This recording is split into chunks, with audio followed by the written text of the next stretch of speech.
Greetings of peace, love, and light, and welcome to Raising Sun Rays, where we explore the esoteric in conscious parenting. I'm your host, Robin Ringgold, and we have a special guest with us today, Marie Janoski. And Marie is a certified occupational therapy assistant, licensed in the state of Pennsylvania, and she actually refers to herself as an occupational therapy practitioner and an intuitive therapist. So welcome, Marie. It's great to have you today. Thank you so much. I'm so excited to be here. I'm honored. Oh, I'm honored as well. So just a little bit about Marie. So for the past 12 years, Marie has worked in the school system as an occupational therapy practitioner. She delivered services primarily to those students who had individual education plans, the IEPs. And during the last 2 years of her career, she started noticing that she was having a different type of student. So these new students were appearing more highly evolved compared to their peers, so much so that she didn't feel like she was teaching them, but that they were actually teaching her. And most of the students were being referred to her for deficits in fine motor skills such as handwriting, coloring, scissor skills, and other activities of daily living. So this is the point when Marie actually found her calling, if you will. So Marie, please tell us a little bit more about your calling and how you came about this. Okay, great. Thank you so much for that intro. I didn't have to say all that. That's wonderful. Okay, so occupational therapy is a field in the medical profession. So it is an evidence-based practice. They rely heavily on data and research to back up all the activities, say, for example, that I would implement with these students. Okay. And that was my role. My role was to design and implement activities that would assist these individuals who were on my student roster to meet their annual goals, okay? To meet their short-term goals first and then thus meeting their annual long-term goal. Okay. So that's all fine, but as I was going through my career, I started to notice that for me, my intuition was increasing. It was starting to guide me with regard to how I was approaching these evolved souls. Yes. The first indicator for me was that I would be, say, for example, I'd be getting ready to go to work that day. I would get an awareness of what students were going to be absent. Wow. It was almost like I was given the heads up, right? Yes. And I would get to their classroom then that day, knock on the door and say, "Hi, I'm here for so-and-so." And the teacher would say, "Oh, Amy's absent today." And I would have already known that. And I would just, because of who I am, I would say, "Oh yeah, I kind of felt that this morning." And sometimes these teachers would just look at me. And to be quite honest with you, I thought everybody was like me. So, knowing when a student was absent. But that started to increase. And it became very prevalent.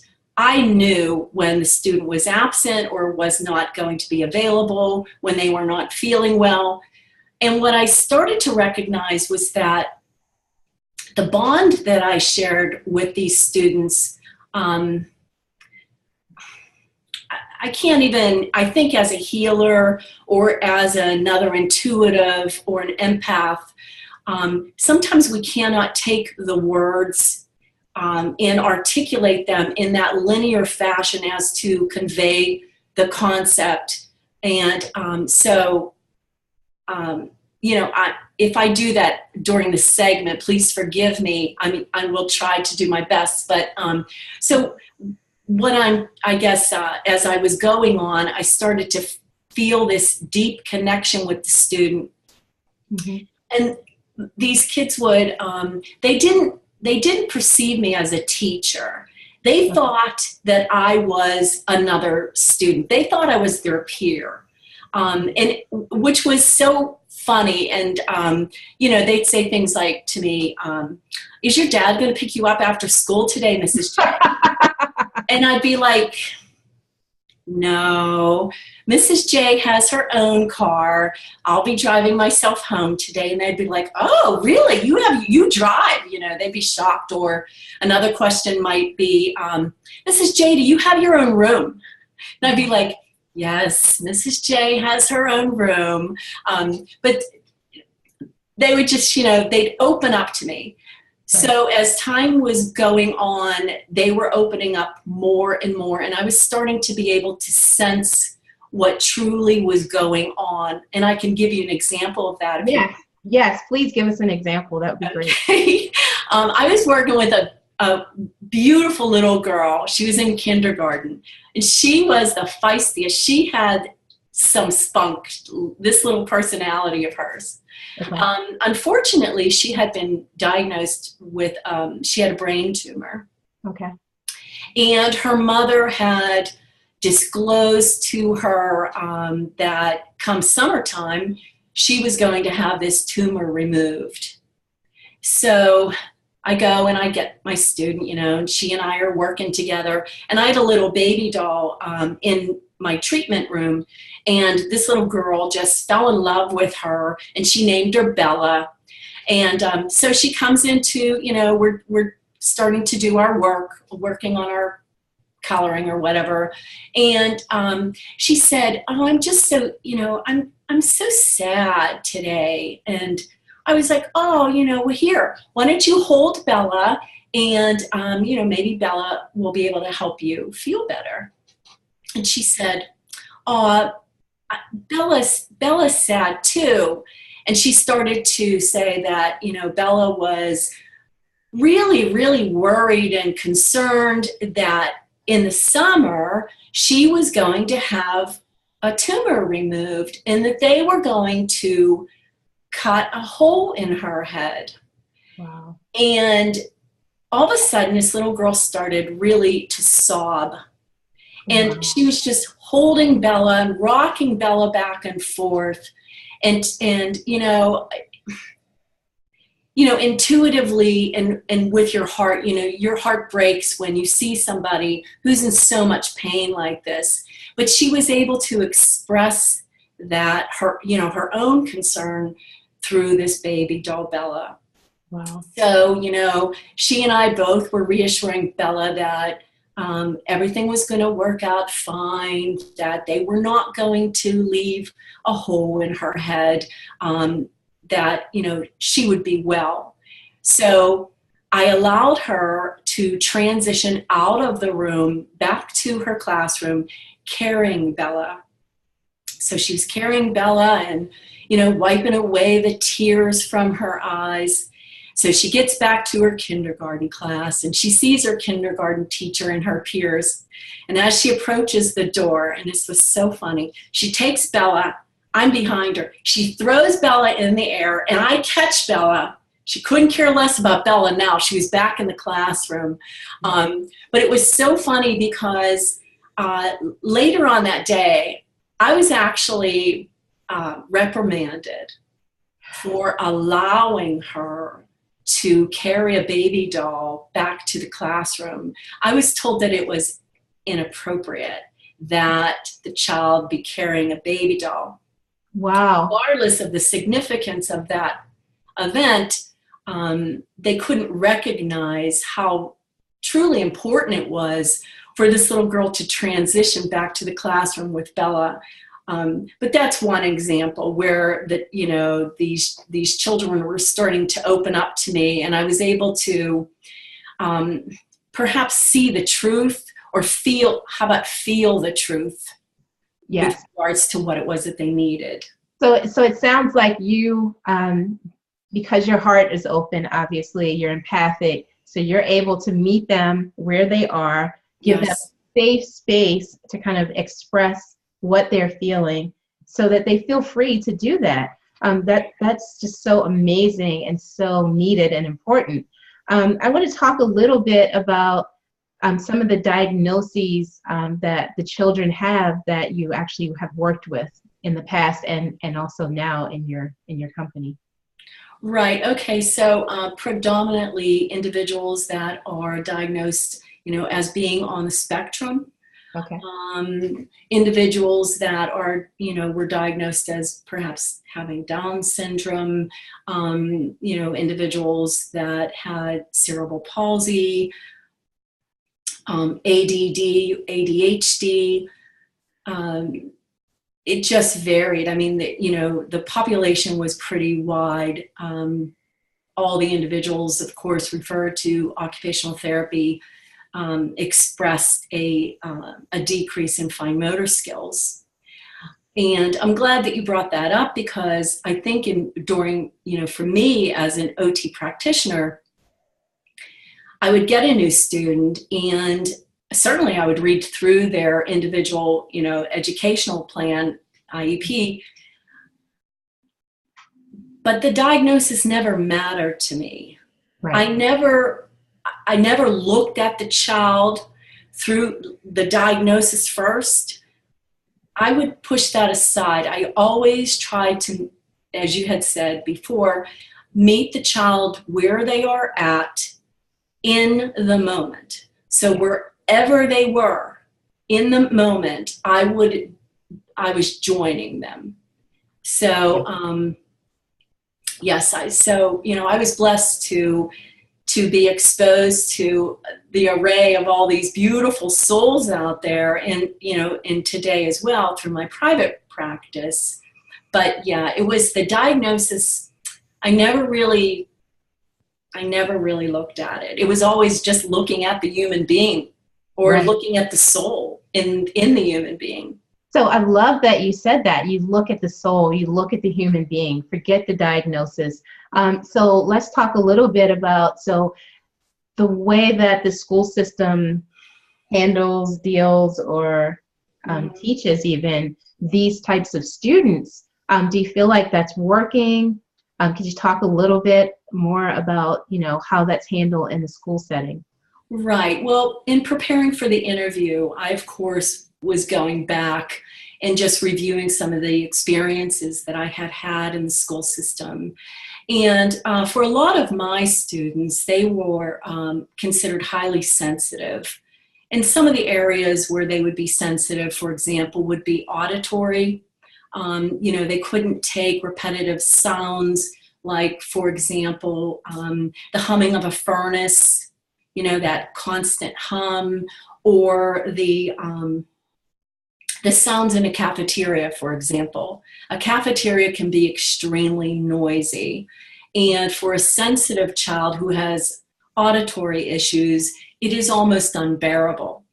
So as an OT and as an intuitive, I would go and say, for example, I would go to the principal and just make a recommendation, for example, for the cafeteria. I had a student who could not go in the cafeteria. So what happened to him, and which is so sad, is that he would be isolated. They would have him sitting outside of the cafeteria, adjacent to the cafeteria, eating his lunch all by himself. Oh my gosh, wow. Which is heartbreaking. Yes. That's heartbreaking, because they could have, set aside the left brain, right? Yes. Opened up their hearts and took heed to a recommendation such as playing Mozart for modulation or Mozart for kids, because that is at that 432 hertz. Yes. And there is data to substantiate that it assists in calming the nervous system down. Yes. I have personally witnessed that. I was working in a school district that was, in a pretty tough neighborhood, and this was the middle school, and these kids were rowdy. And this one time I went into the classroom and the teacher was playing Mozart for modulation, and it was very quiet. Everybody was very focused. They were able to attend to their task. I mean, I've seen that a couple times. So when I presented that idea to the principal, and I did so repetitively because I really knew it would work, they wouldn't hear. They wouldn't even entertain that idea. And so when you ask, is the system working? Certainly the system is working for those children that are not intuitives, or are not empathic, or not sensitive, and probably for some of those individuals that are too.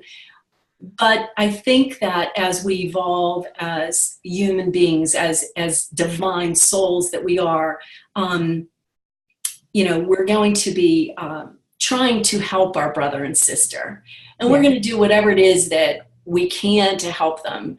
So I think if, say, for example, in that situation, that principal, if he would have let his heart guide him, he may have been more apt to say, you know what, okay, Marie, how about we try that? We'll try it for 2 weeks and see how it works. And if it works, great, we'll use it. And then that way it could allow for individuals like that, my student, and others like him, to join their peers in the cafeteria. And when you even think about it, our digestive system, if you're eating and there's a TV blaring and a radio's blaring and there's arguing and a lot of stimuli going on, that wreaks havoc with your digestive system, and maybe your body's not able to absorb all the nutrients properly. So it's pretty serious when you really take a look at it. Yes. And I mean, these are practices not just for the school system, but parents at home, great practices for parents to put on some relaxing music, to have a very calming environment when children are eating. Let's talk a little bit about the home environment and how that can support the school environment, and also can support parents who are still struggling, with their children when they get home. Right. Okay. First and foremost, turn off the television. Yes. Turn off the television. And unfortunately, a lot of our younger parents today, they're very busy. Usually both parents work, they're tired when they come home, and one of the first things they do is turn on the television. Not to say that, sometimes they use it as a babysitter, but I'm not saying anything, there's no blame here. It's just that that's what society deems as normal. Yes. When actually it is truly inorganic. It is not an organic approach to child rearing. And I say that with all sincerity. I had a client, and a very highly sensitive little boy. And I would go in to treat him, and the television would be on. And it would usually be on, on Fox News. Oh my God. So there would be a lot of images of war. They would show, there'd be videos of refugee camps. And not only visually would he be able to see this, but he was also hearing it. And again, he was a very sensitive little boy. Wow. He was operating mostly out of his heart. I mean, he was a young boy, so his ego wasn't, as developed. But he would say to me, Mrs. J, do you think that I'm ever going to be a refugee? Do you think that my family is going to end up there? Or he would say things like, what is that little boy going to do with all those boo-boos on his arms and his face? I mean, he would be so preoccupied with how those children and those families were coping that it was difficult for me to get him to attend to task. So, I had to sit down with the family, and his mother was quite receptive. And I simply said, while I'm providing these services, is it possible that you could turn off the television? And then I went on more to explain a little bit more in detail as to what I saw, how it was impacting him. Right. So that's the first thing. Right. Turn And off the TV. what I want to point out is that, you know, this is for all children, really. I mean, Yes. most children are sensitive and empathic. I mean, Yes. when you really start thinking about this, this is not just about children that have been or have diagnoses. These are, I mean, Correct. most children are sensitive and Because they are so pure. Their yes, ego has not been, it's developing slowly, but it is not the predominant navigating force. yes, They are still connected to their divine higher selves. yes. And they are operating from their heart chakras, not reliant like us adults on our left brain, which is constantly chattering throughout the day, nonsensical fears and whatever other stories that it's telling us. So you are right. These individuals are pure. And I think our responsibility is to assist these children, these new beings that are coming to the planet, and provide for them the best possible experience. And like you said, really take a look at and see, that's what OT was, on that scientific base. I was trained to look at the environment and how it was impacting the individual. So that's a great, reference for myself, like my frame of reference, always looking at the environment. But yes, you turn off the television, take away the iPad and the phone. I was in the grocery store the other day, and this little girl, she probably was 2 years old, and she was sitting in that cart. Yes. And her mother's shopping, and she's watching a movie on a device, a mobile device. And she got so happy. She said, "Mom, she just said my name." Wow. in the device, right? And I was so saddened by that, because I thought, had she not been focused on that, and she was engaging, say, for example, I may have said to her, "Oh, hello, how are you? What is your name?" Right. I could have easily said, "Well, hello, Tiffany, how are you today?" Right. But she was robbed of that social experience because she was focused on a mobile device. Yes. So she's robbed from reality. Yes. Which is so sad. Don't ever take me to a restaurant where the family is just sitting there and they're all on their mobile devices, because my husband will be like, "Stop. Don't say anything." Do not say not one word. That's hilarious. Wow. Okay, so turn off the TV, get rid of the mobile devices. What other advice for parents? And that's not all or nothing. Certainly anything in moderation. Yes. But truly, it's, when you go into somebody's home, say, for example, you're invited to a party, and you go into that the party, most of the time the television will be on, and the individuals who are attending the party are watching the screen. I know that there's data up there, to substantiate that, where your eyes just go to where something's moving so Right. that you can track it. But yeah, we have friends that they always have the television on, and you go over there and everybody's watching TV. They're not engaging with one another. Right. So they're not connected.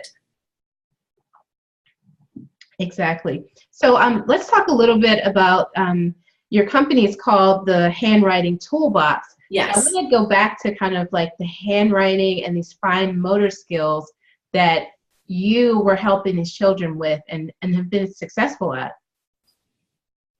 Okay, well, these little kids, they're so adorable.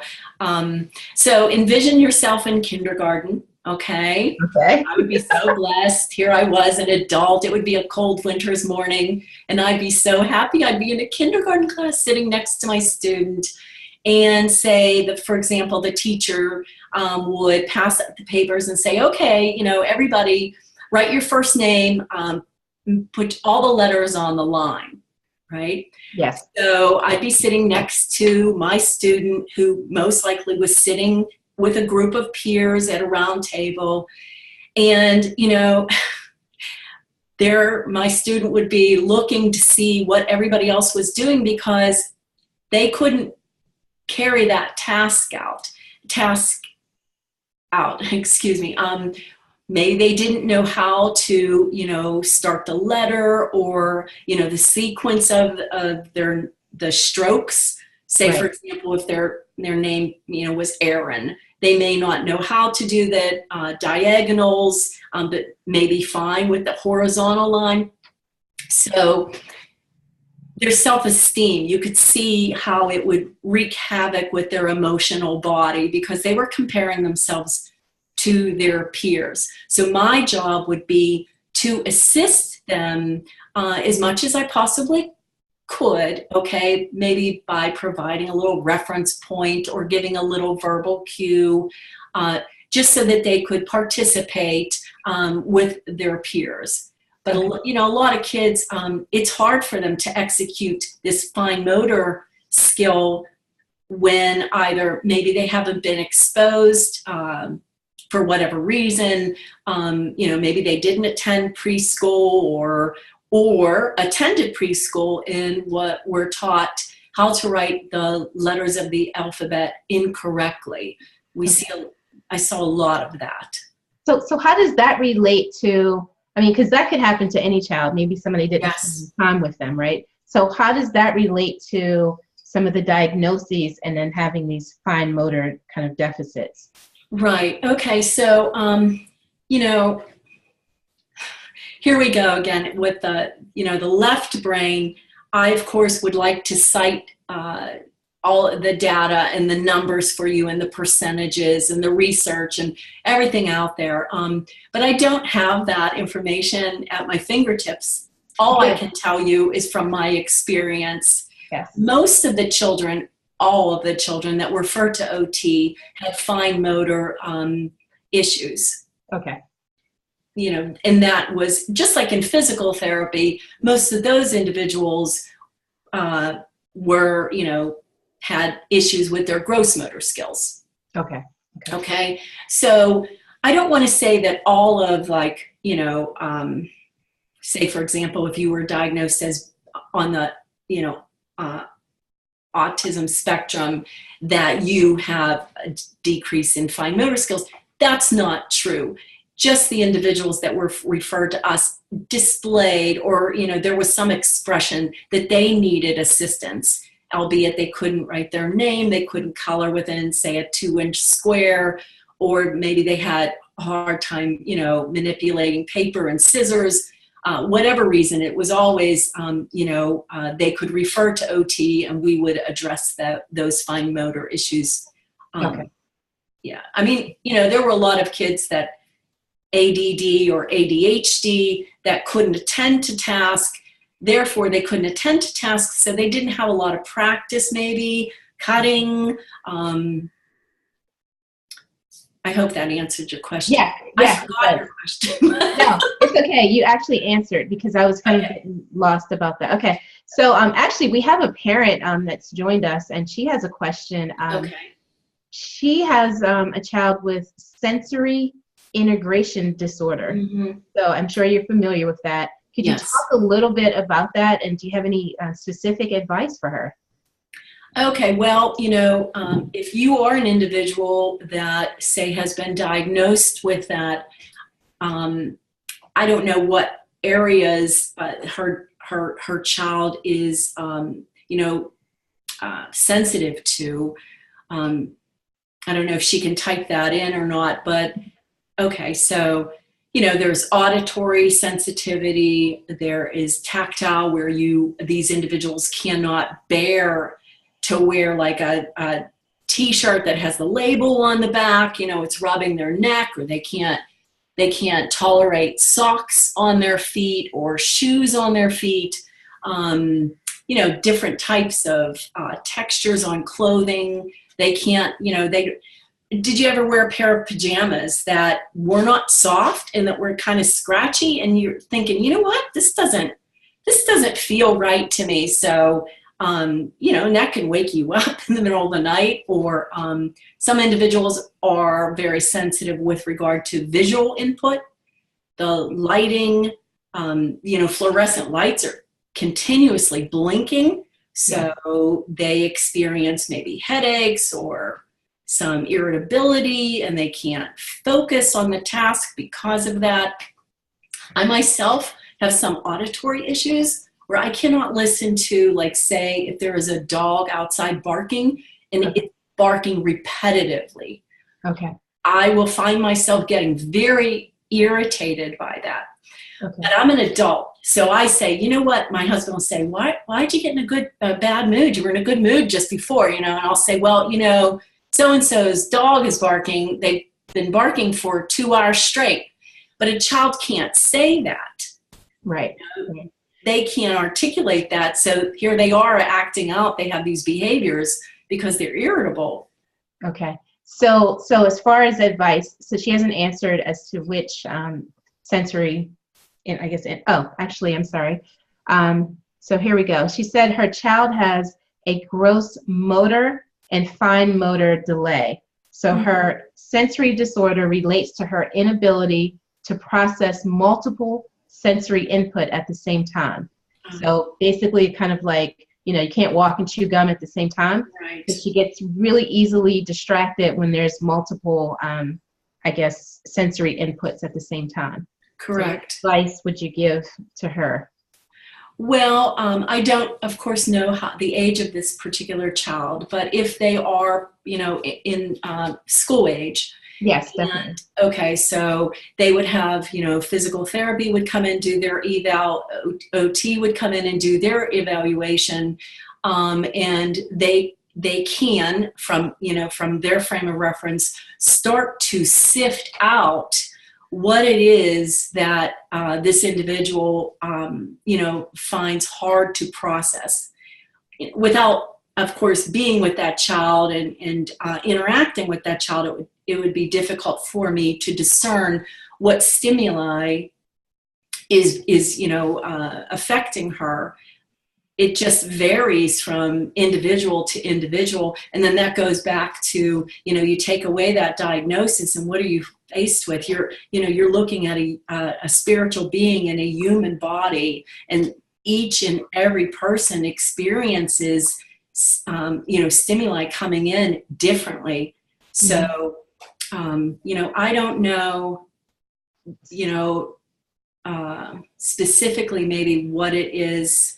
Okay, so I can ask a more specific question. So she's 8 years old, and one of her things is she has a difficult time with handwriting. So since that is kind of like your specialty, let's talk a little bit more about handwriting and how she could assist her daughter with the actual, you know, improving her handwriting. Okay. 8 years old. Okay, so most likely maybe second or third grade. Well, I think first and foremost, when you look at individuals that have some sensory issues, always keep in mind that if they are experiencing a stimuli that is distracting to them, which we may not be able to pick up, you know, it could be I had a student that, you know, the furnace would kick on in the classroom, and it would be that consistent humming. Right. Because of my background and being an intuitive and working with this boy, I knew that that was what was causing him to be distracted. So with regards to the handwriting, you know, hopefully she doesn't have any tactile issues. Some children do not like the feel of paper, or they do not like the feel of like holding a writing utensil. Wow. They can't tolerate that. So, you know, I mean, you have to look at what it is, you know, having difficulty with handwriting. Was she correctly taught how to Yes, write definitely. letters? You know, a lot of teachers are not trained in handwriting. They don't providing instruction with handwriting. not to say anything against the teachers, it's just that they are, you know, on a time constraint. But for me, if I were, you know, seeing this individual, I would tap into what motivates her. So whatever it is that motivates her. So if she's into, I don't know, colorful beads, or I would start, like if she has homework, okay, I would have a little activity, maybe put a little timer on for 5 or 10 minutes and have her warm up her hands before she does a writing activity. Okay, so it's an incentive. Here, I'm so glad I have this. Okay, this is, I don't know if you can see it. Can you see that okay? Okay, this is a therapy. Yes, I've heard of that. Okay, it's not Play-Doh. It's called Therapy, and it's from TheraPro, okay? Mm-hmm. I have the green, which is medium soft. Okay. And I have hidden, little tiny animals in it. Wow. Now even, 8-year-olds love this. Okay. All kids love this. This is a no-fail. If I'm going to leave you with any tool, it would be this, okay? So I would use this therapy as a warm-up exercise to get the hands ready for handwriting, okay? She can pull the animals out. She can, you know, roll little pieces up into little beads and make little, like, you know, they make little hamburgers or hot dogs for these little animals to eat. So that's, you know, a nice warm-up exercise. Okay. Also, I don't know what her daughter's grip looks like. Okay. But you want to provide them the best writing utensil, you know, something that they find fun, and just to help them engage in that activity. Now, I love this. This is called a twist and write pencil. I don't know if you can see it. Yes. Okay. Yes. The boys love these. The girls love them too. This one's purple and it has sparkles in it. Okay. They love sparkles. And this is a pencil, okay? And that you just twist the lead out, and they put their finger, their index finger in there. Okay. Again, without knowing, you know, her daughter's pencil grip. But this is a great writing utensil. I recommend this. I've had nothing but success with what I call the rocket pencil, or the twist and write, or the Y pencil. Okay, and you can get these on Amazon. Okay, perfect. So I think they sell them in packs of 5. This is good. The therapy is good. And then, you know, look at her posture. Like if her child is leaning over, you might want to get they have slant boards. I don't know if have you ever seen a slant board before? No, I haven't. Hold on. I just happen to have a slant board here. Okay, awesome. Okay. This is called a right slant board. Okay. Okay. You just, I know the light was reflecting off that. You're going to put your paper under there, and what it does is it brings the work surface closer for the child. Right. Okay. And then that enables for the wrist to be placed in a neutral position, which then helps facilitate a better pencil grasp for the precision, you know, strokes that they need to write. Okay. Because handwriting in and of itself is an art. You think about it, these are wee tiny little strokes that these children are expected to make. You know, it can be very challenging. So, you know, there are a lot of tools out there that can help support them. So I would always start out with a warm-up exercise, tap into what motivates them, get them a pencil that they really love, the erasers, you know, whatever eraser they like, put a little, like a time limit on it so that the child knows, well, I need to do, you know, this handwriting, my homework for a period of 10 minutes. Right. And I'm going to show you this. This is a time timer, okay? And because children have a difficult time understanding the concept of time passing, wow, they look at this, and I'll say to them, okay, now say, for example, the therapy, okay? I'll say, you have 10 minutes to play with that therapy. Get all those animals out, okay? Once that timer goes, once that time is up, then we'll begin on your homework assignment. Right. Okay. So, and then also give them breaks in between. Yes. So we have a few more questions from her. So does the twist and grip pencil, does that work well for left-handed students? Yes, it does. Okay, perfect. Yes. She also mentioned that she has used the Handwriting Without Tears program. Do you have any comments about that?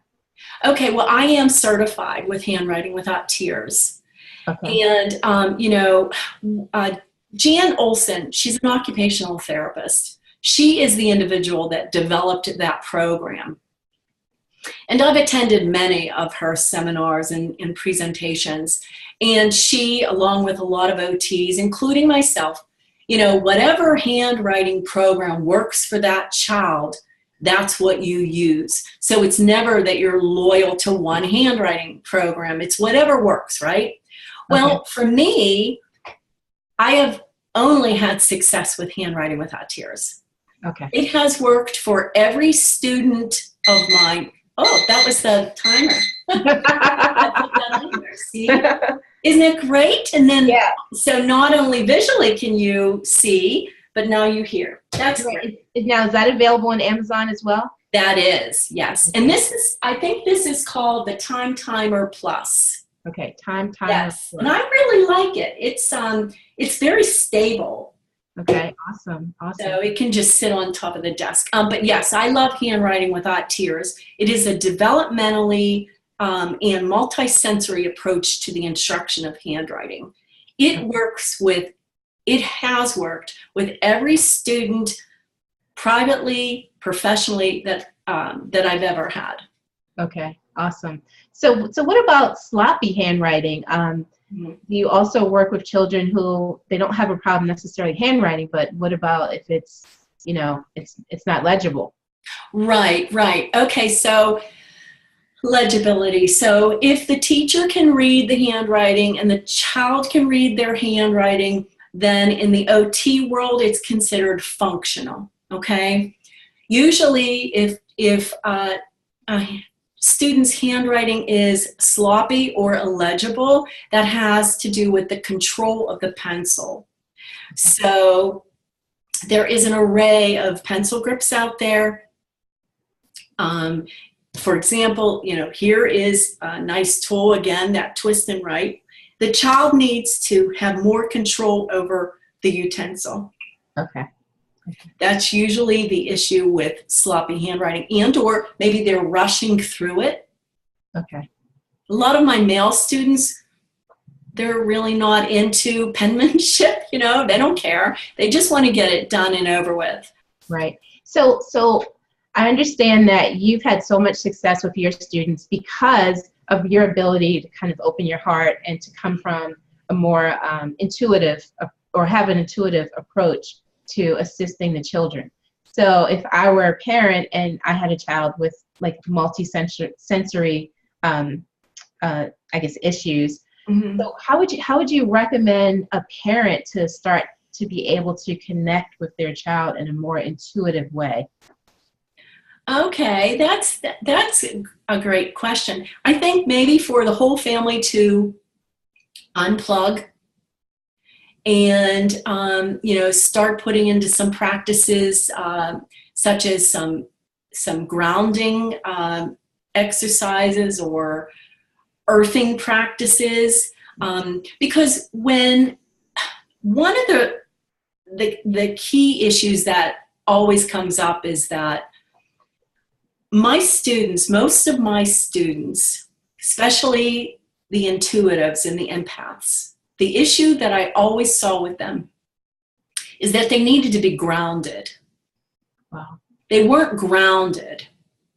They were being distracted. And when you look at our world today, there are so many distractions out there. I mean, everywhere we look, when you're driving down the road, there's billboards and they're blinking, and, you go home and of course the television's on. If the television's not on, the radio's on, or somebody's on their mobile device. It's, it's pulling the plug on that, at least for maybe an allotment of time, perhaps an hour. Yes. To allow for the individual to, to reconnect with themselves. And then that allows for the connection of the family. For example, we had stated earlier that go into any restaurant, go and look, and you're going to see that family where the children are on their mobile device, the parents are on their mobile device, maybe returning texts back and forth, and they're not connected. Right. So, those moments are precious, and they're never going to return again. Right. You might be sitting in that Max and Irma's that Tuesday night. That Tuesday night's never going to happen again. So it's take away those distractions and start reconnecting. And a lot of my students, they're not only are they not connected, and I believe when you had interviewed Pamela Erlin, she said one of the same things. She said, there is this disconnection that we're feeling. And it is because of, social media and all, the increase in technology, etc. These children aren't even connected to their bodies. Yes. And it's so sad. I mean, I've had students, they're real clumsy. They're banging into the walls. Their pencils are rolling off their desk. The papers are flying off their desk. They have no true awareness of being present in their bodies. They're not grounded. Right. So talk a little bit more about grounding. I understand what grounding is, but for the parents listening, talk about how important it is and how to ground. Okay, right. Okay, so yes, some of the signs that somebody's not grounded, and I've seen all of these symptoms with my students in school. Johnny, where's your book bag? Oh no, I left it at school, or I left it on the bus. And well, where's your book report? Oh no, that's in my desk. And they'll leave their, the gym shoes. They'll forget to bring them home, or they're forgetting things. The pencil again is rolling off the table. It's rolling off the desk. They're falling out of their chairs. They're clumsy. They seem like they're banging into things. They may even feel like lightheaded or dizzy. Just that sense of obviously not being able to attend to task. That is, they're not able to concentrate on what it is that they're doing. They're so they can't focus on maybe like 1 minute or 2 minute activity. Right. So for me, what I recommend, and this is actually what I did this morning. I practiced some grounding techniques this morning. I went outside, I took a walk. If it wasn't so cold out, I would have taken off my shoes and I would have did some earthing where my feet were connected to Mother Earth.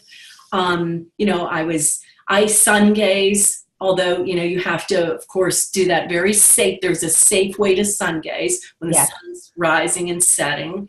Yes. Doing that, of course, not listening to, I don't have the television on. I had actually Mozart playing early this morning because I was a little anxious about this upcoming interview. Okay, and then I'll share I have this, I just bought this. I love this. It's a smoky quartz crystal. So, I mean, even, the use of crystals to help you ground. Yes. I actually take crystals, like I have this snowflake obsidian. They're polished stones. So I'll actually put them in the therapy. Wow, that's a great idea. Yeah, and then they love these. So that helps you ground. What about parents giving their children a crystal to kind of put in their pockets? Right, exactly. That's what I was thinking when you said that. Shungite is a grounding crystal. So we have smoky quartz that acts as a grounding. Oh, very good. Yes. Wow, you have a pyramid. This black kyanite, I think is how you pronounce it. I'm not 100% sure. Okay, right. I mean, they even, oh, hey, and here's some red jasper. But, you know, let the child pick out that crystal. Yes. You know, I think that's a great idea, to allow for them to have control, and then they can pick up the crystal and see, you know, start to connect with it. That starts to bring their awareness of their body sensations in, and ask, you know, wow, how does that make you feel? You know? Right. So I think one really important thing is, so a lot of people kind of stand back and look, oh, you know, so many children now are born with these kind of sensory issues, and I think a lot of parents feel a lot of shame and guilt and embarrassment even. But I want to really touch on the fact that there's a theory, I'll put it that way, that the reason why there's so many children being born with some of these, or just being born highly sensitive, I'll put it that way, that has something to do with the changing energy of the earth, and that they are really advanced beings coming, and this is why they are highly sensitive. Could you talk a little bit about that? Oh, I definitely agree with that. I know that. I have that inner knowing that that indeed is the truth. Yeah. I once had a little boy who was in 2nd grade, and he had, quote unquote, behavioral issues, highly sensitive, highly intuitive, empathic. And I remember we were doing a handwriting exercise, and he stopped it right in the middle, and he said, Mrs. J, do you ever look at your hands and wonder what is making them move? What is it inside the hands that are making them move? He said, I study my hands and I try to figure it out.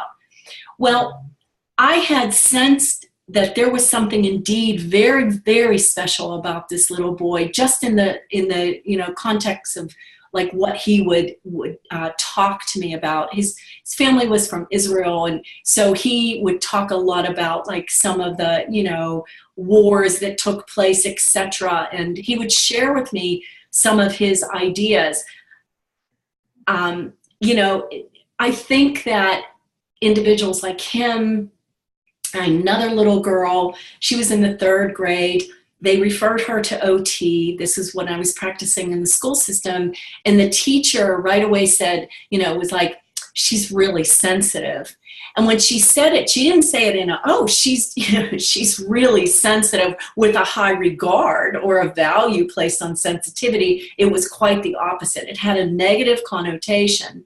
And when I ended up meeting with this little girl, she was just so evolved. And one day she was so upset, she came in and she was like, Mrs. J, you're never going to believe what they're doing. They're cutting down a tree on my street. I love this tree. What are we going to do? You know, she's crying. And so because, you know, she had handwriting goals, we wrote a letter to the tree, you know, telling the tree how much she loved it, respected it, and what was coming up, and, you know, all this stuff. But I think that these children coming in are part of the ascension energy. They are here to assist, you know, for our beloved Earth to ascend. And they are the new beings, you know, the more higher, I don't want to say, they operate at a different frequency. Yes, absolutely. Absolutely. Right. They're, you know, a lot of them, a lot of my students and my private students as well, they see the whole concept. They feel the whole concept. Okay. Yeah. They're not thinking in this linear fashion, like A to Z. Right. They don't perceive the world that way.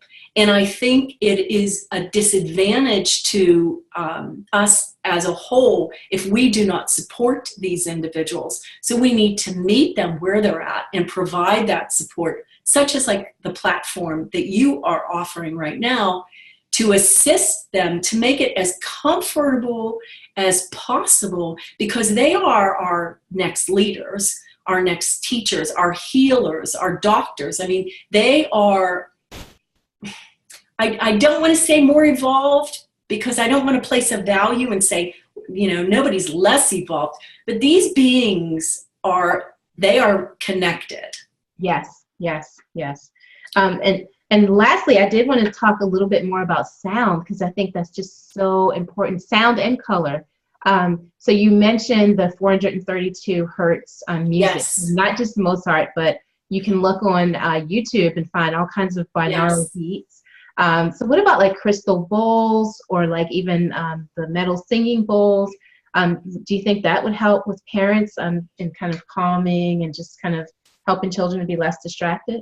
Oh, yes. I think incorporating those practices into one's daily, activities is just a very wise thing to do. Unplug, practice grounding, use of sound, such as, you can have that music playing in the background. For example, my husband and I have two commandors, okay? They're those real big mop dogs, okay? Yes. They need to calm down when they come in from doing their work. And what I've noticed is if I play a certain type of jazz, they will calm down. And yesterday I had Mozart for regulation playing. And my husband came in and he said, wow, it's so peaceful. And that's what we create. We create our reality, right? Yes. So if we're saying, oh, my kids are driving me crazy and the dog's barking, the cat, and the TV's on, it's all this sound coming in. Yes. Well, turn it off. Get the home quiet. Play some music at the 432 hertz level and just watch. I mean, it doesn't take long. And the vibration, I think, increases, and your central nervous system starts to quiet down. Yes. And I know when we talked earlier, you kind of had a message to parents about harboring resentments and carrying the emotion of shame. Could you just talk a little bit about that and kind of what you would like to see parents shift into? Mm-hmm. Right. That is sad, is it not? Yes, I have had a couple of parents that, for whatever reason, they couldn't see their child for who they were.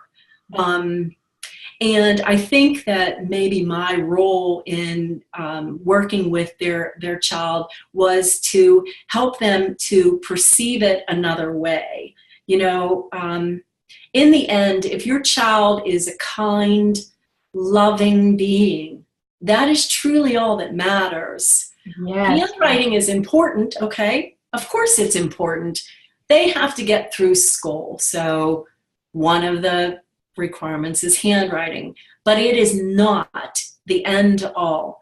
It is more important for the being to, just be kind and loving. We have at our grocery store, there's a gentleman that begs for us, okay? And he is a unique, beautiful being. Yes. Beautiful. I mean, when you're around him, you automatically feel better because he exudes all this love.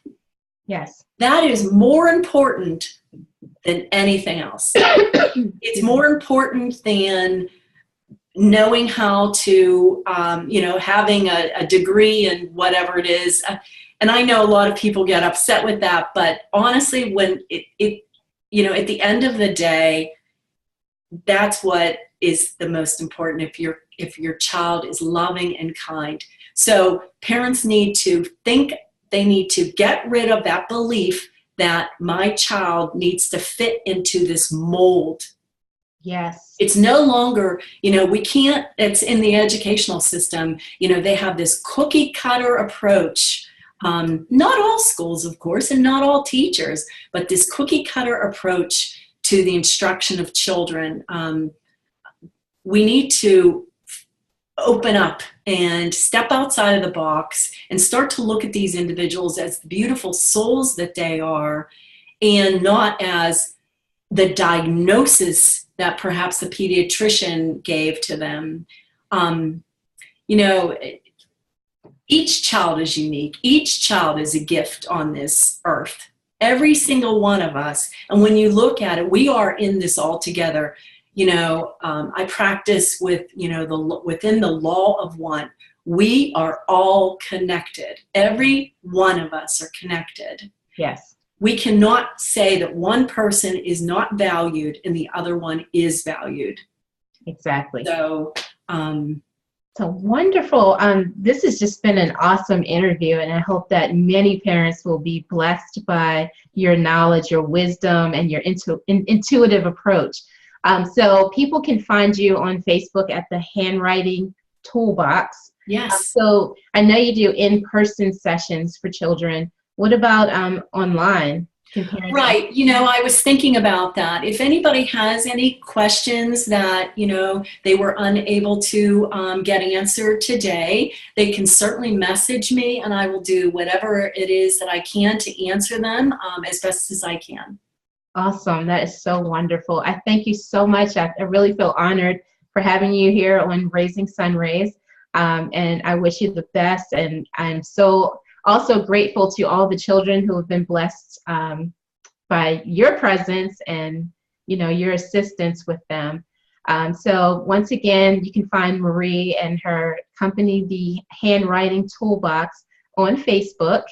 And if you have any issues or problems finding her, you can also look in the information section of this video, which will be posted on YouTube. And I just want to thank all of our viewers today. I'm just so grateful, and this has been like great information that you've shared. And I hope that everyone will like and subscribe to Raising Sun Rays so that we can have more of these types of interviews. So thank you. Very good. Namaste. Namaste. Thank you. Thanks.